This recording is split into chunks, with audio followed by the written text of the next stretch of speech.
রাধে রাধে বন্ধুরা, তোমরা সকলে কেমন আছো গো? অনেক দিন বাদে তোমাদের সঙ্গে একটা বড় ভিডিও শেয়ার করব। আর এই ভিডিওটা করতে প্রায় আমার সারা দিনটাই লেগে গেছে। চলো আমি দোলন তোমাদের সঙ্গে আজকে আমি অনেক গল্প করব।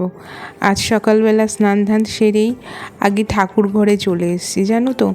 দুদিন হয়েছে বাপের বাড়ি থেকে এসেছি, কিন্তু অনেক ব্লগ তোমাদের সঙ্গে এখনও শেয়ার করা হয়নি।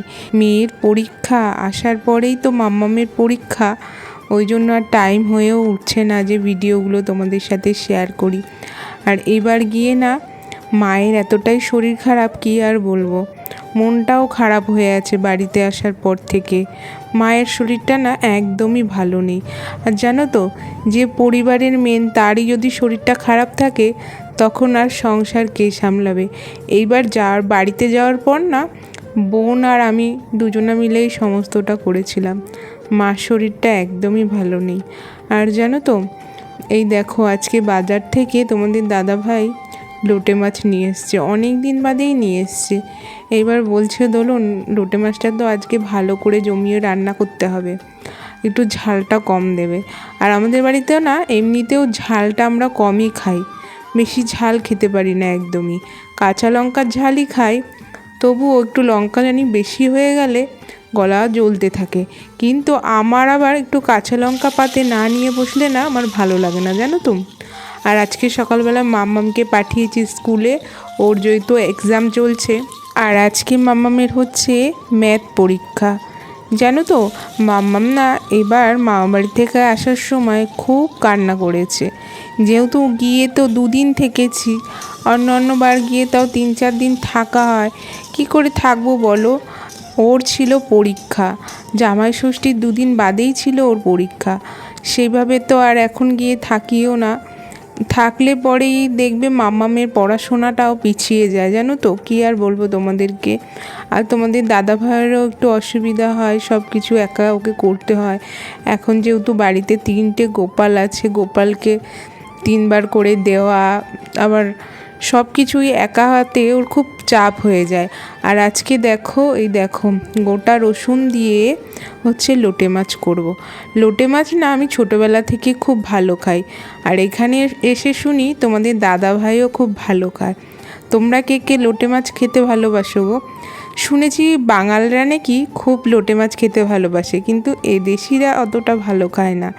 আর তোমরা কেমন খাও গো? আমার তো লোটে মাছটা ঝুড়িটাই বেশি ভালো লাগে। আমার বাপের বাড়িতে আবার বাবার হাতে লোটে মাছের ঝুড়িটা না হেভি লাগে খেতে।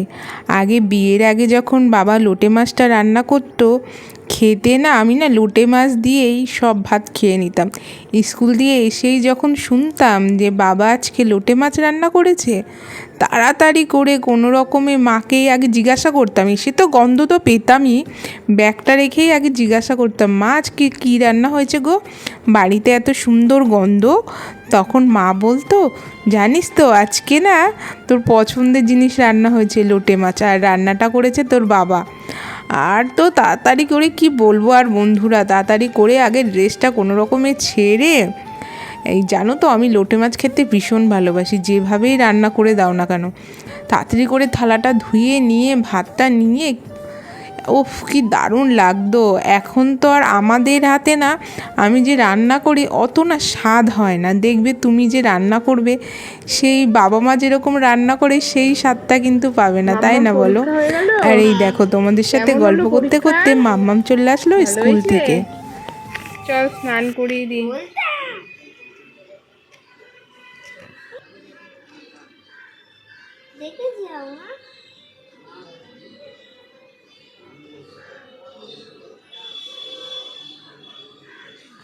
চল চল চল ভাত খাই। বলতে বসেছে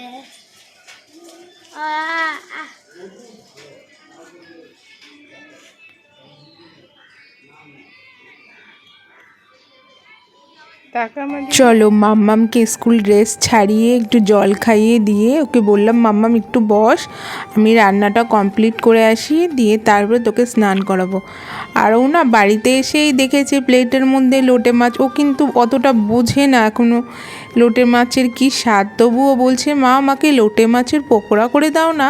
ও একটা ভিডিওতে দেখেছে রুই মাছের পকোড়া, এবার ও বলছে আমাকে মা আমাকে আজকে লোটে মাছ দিয়েই পকোড়া করে দিতে হবে, যেমনই হোক আমি কিন্তু খাবো। দিয়ে আমি বললাম ঠিক আছে চল তোকে আগে স্নান ধান করাই। আর কিছুটা লোটে মাছ না আমি বাটিতে সিদ্ধ করতে দিয়ে এসেছি, কাটা ছাড়িয়ে তারপর ওকে ছোটো ছোটো পকোড়া মতো বানিয়ে দেবো। আর মাম্মামের মুখের ভেতরে না জঠোসা মতো হয়েছে, জানো তো, মেয়েটা একদমই কিছু খেতে চায় না।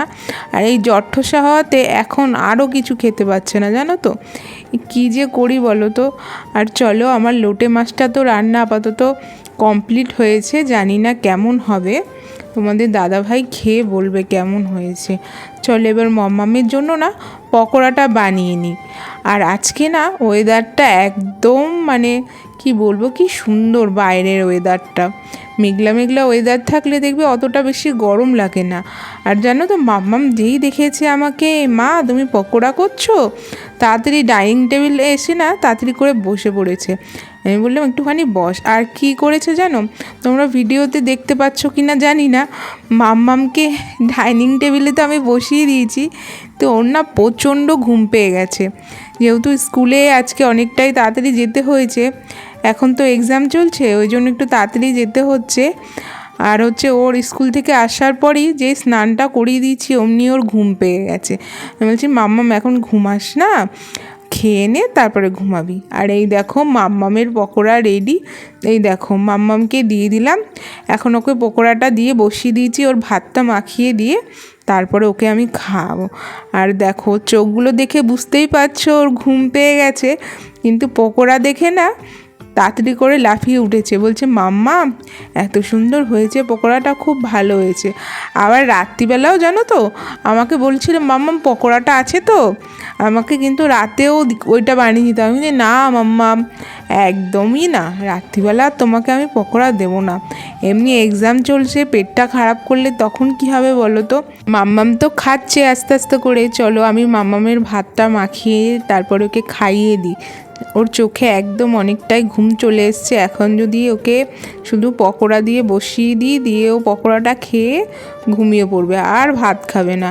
আর তোমাদের দাদা ভাইয়ের দুদিন ধরে ছুটি চলছে, কোথায় গিয়ে বসে রয়েছে, কী কাজ নিয়ে বসে রয়েছে কি জানি। আজকে আর ওকে ফোন করব না, যখন আসবে তখন খেতে দেবো। মাম্মামকে খাইয়ে আমি একটুখানি শুয়ে থাকবো।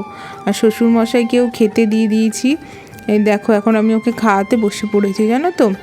আর আজকে ওর ম্যাথ পরীক্ষা হয়ে গেল, বলল বাড়িতে এসে বলল মাম্মাম আমার এক্সামটা খুব ভালো হয়েছে, কালকে আছে ওর ইভিএস পরীক্ষা আর ইংলিশ পরীক্ষা।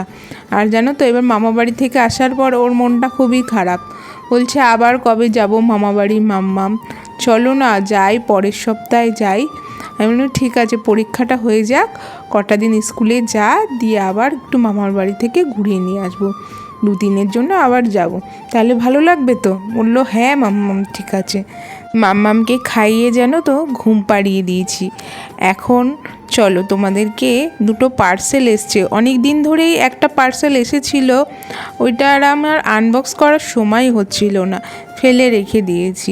আর জানো তো ঘরে এত ধুলো পড়ে না, নতুন নতুন জিনিস তো কিনি, কিন্তু কেনার পরে না, ঘরে রাখার পরে না এত ধুলো পড়ে যায়, ওই জন্য মনে হয় কি জিনিসগুলো কিনে কিনে রেখে দিই।